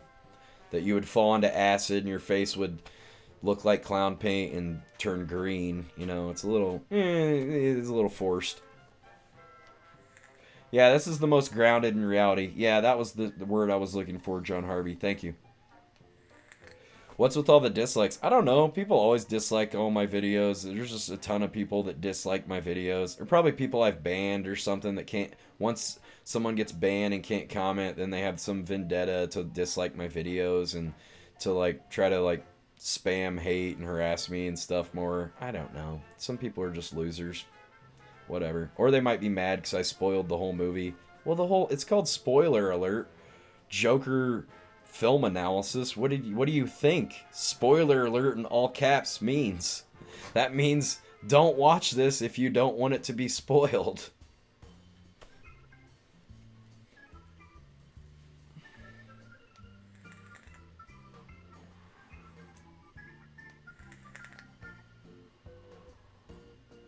Kudos to you, my friend. Great job reviewing that movie. Love the Joker.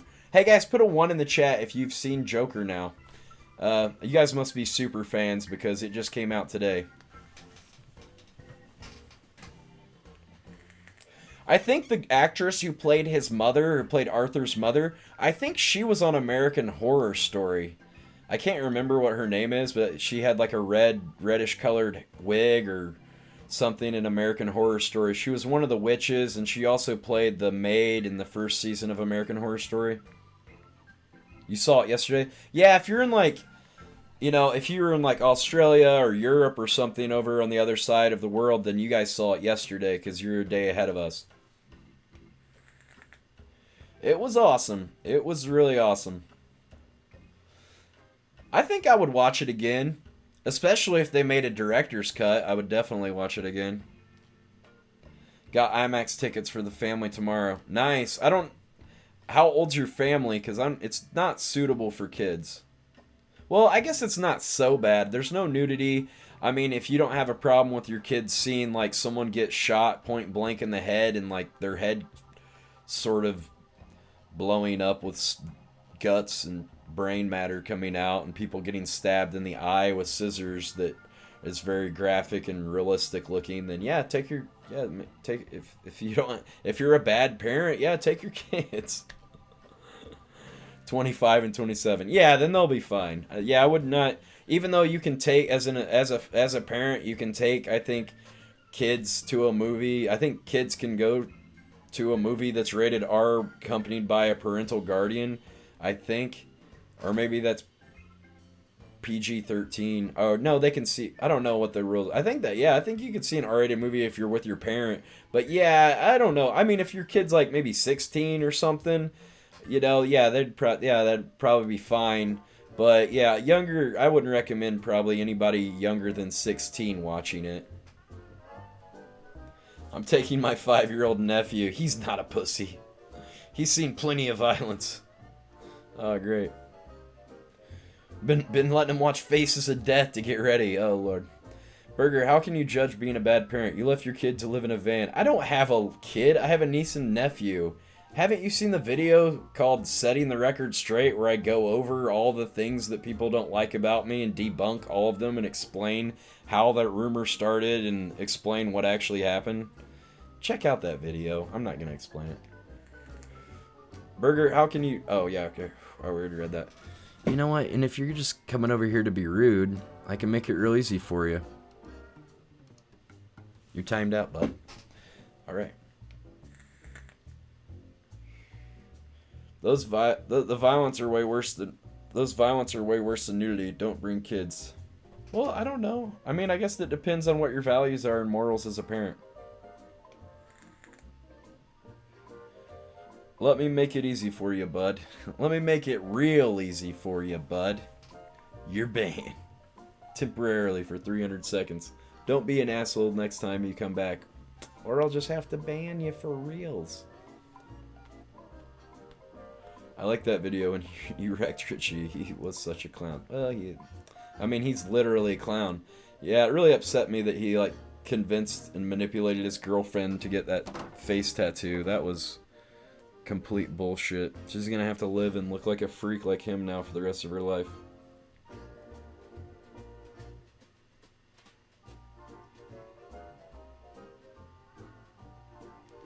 Hey guys, can you try not to send me messages on while I'm streaming them if you can? I'm not gonna name who that was, but not while I'm streaming if you can, because it distracts me. Because then I'm like, oh, is it something important? And then it's kind of not really that important right now. You could just tell me later about that. All right. Well, that's gonna wrap up our film review and film analysis of Joker. Let's head over to the back to the regular burger studio. How many viewers do we have now? Actually, I think I'm going to end this stream because